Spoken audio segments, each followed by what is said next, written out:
Stay with that story as tensions have now escalated in Mozambique after the Electoral Commission announced that Frelimo candidate Daniel Shapo had won the elections with his party dominating the National Assembly seats. However, the elections are being contested by some opposition parties, and according to the country's constitution, the Constitutional Court must ratify or approve the election results. Dr. Manuel de Araújo, the mayor of Quelimane, an opposition member, claims that the elections were neither free nor fair. Sophie Mokoena spoke with Araújo regarding the elections in Mozambique. The situation is quite volatile now because the elections were not considered free, transparent and credible, and not even fair. Both the African Union, the SADC, the European Union, the Commonwealth observers, all of them mentioned that these elections were not free and fair. And also the main opposition parties are contesting. And actually, those results were released yesterday. And interestingly, 7 of the council members of the National Electoral Committee voted against, and 9 who are members of the Frelimo party, they voted for. So the difference was very minimum. So it's like only 2, 9 against 7. Why are they supposed to vote for the results? Because you just count and you give the results. That's a very important question. The point is that our electoral body is very politicized, and also it is constituted by party members, like Frelimo party, because they've got the major bench in parliament, so they appoint 9 members for the National Commission, while the opposition appoints 6, and then there are some members of the civil society. So when there is no agreement, when people don't agree with a statement or with whatever the decision that this body may take, what they do, they go for voting. So then, because Frelimo has got the majority, of course, they will always get their way out. But unfortunately, we expected this body to take the decision by consensus, so that is to carry the country forward. But the problem is you've had this system for quite a long time. Indeed. Why Mozambicans don't change the system? Because to cry foul now, it's too late. No, but we have been crying foul a long time ago. Actually, civil society organizations have been pushing for change. But the point is, to make changes, you need a majority in parliament. And because Frelimo parties got the majority in parliament, because they think that this system favors them, so they are not agreeing in changing or in upgrading the law, in improving the way the National Electoral Commission works. And this is a major challenge for democracy, not only in Mozambique, but also in Southern Africa. Because instability in Mozambique means instability in South Africa. Instability in Mozambique means instability in Zimbabwe, in Malawi, in Tanzania,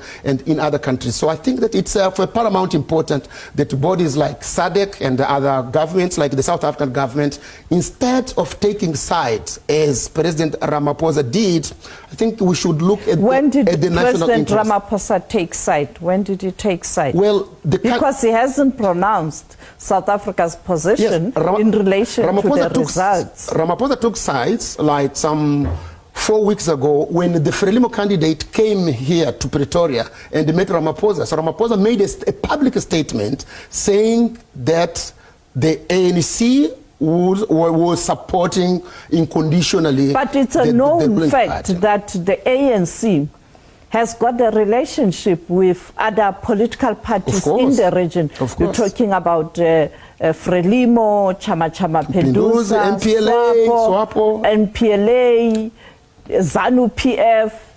I understand this is a long-standing relationship. I understand completely, but we need to look at the interest of Mozambicans, at the interest of Southern Africa, but also at the interest of South Africa. Because if if the situation in Mozambique goes wrong, you will be paying the price here. You will be getting floods of refugees here.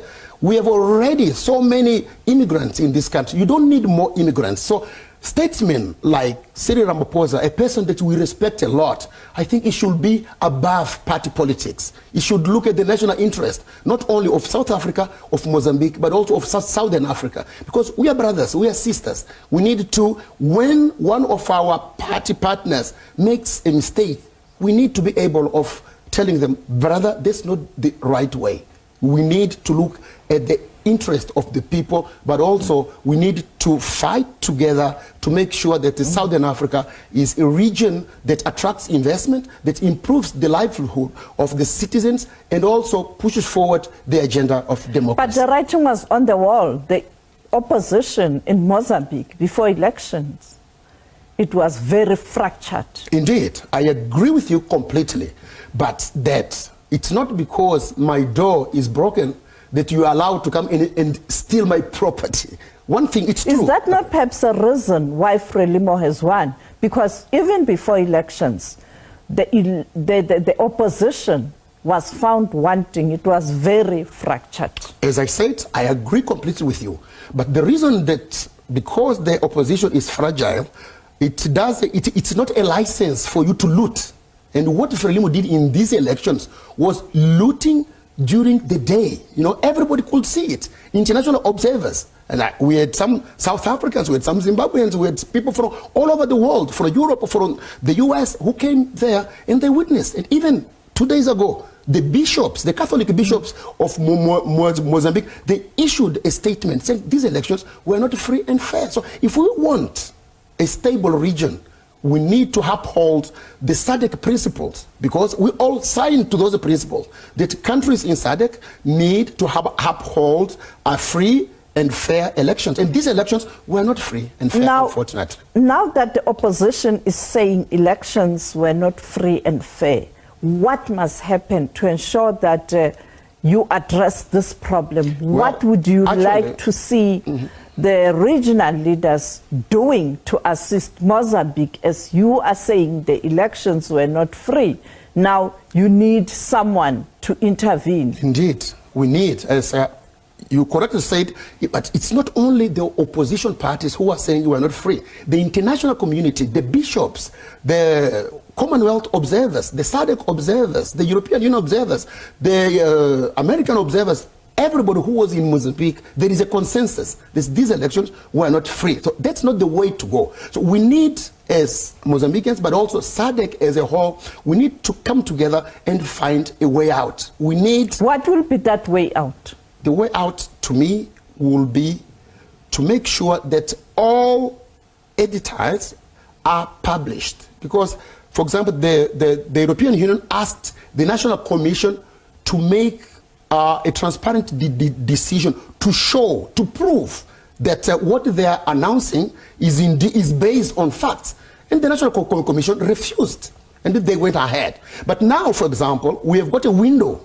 Because now, for example, as I speak now, in Gile, which is a district in Zambezia, police is shooting to civilians who are protesting. In Maputo, a lawyer, Elvino Diaz, who is from my city, he was killed by unknown people, but we all know that they are linked to the ruling party. So that's not the way. Violence cannot be the answer. As I was saying, we have got a window, which is the Constitutional Court needs to validate these results. So what I think that we should put pressure at the Constitutional Court to make sure that they only validate if they have got proofs of what is being said. As it happened with the National Commission, Electoral Commission, they cannot prove what they are saying.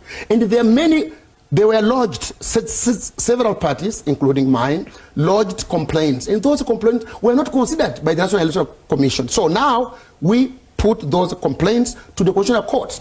But the same problem that we find at the National Electoral Commission, we also find at the Constitutional Court. Because the Constitutional Court also is constituted by party members. And again, Frelimo has got the majority there. But we hope that those judges, being judges, they should be impartial. And they should look at the national interest and of the well-being of democracy and of Mozambique, and not only Mozambique, but of the Southern African region too.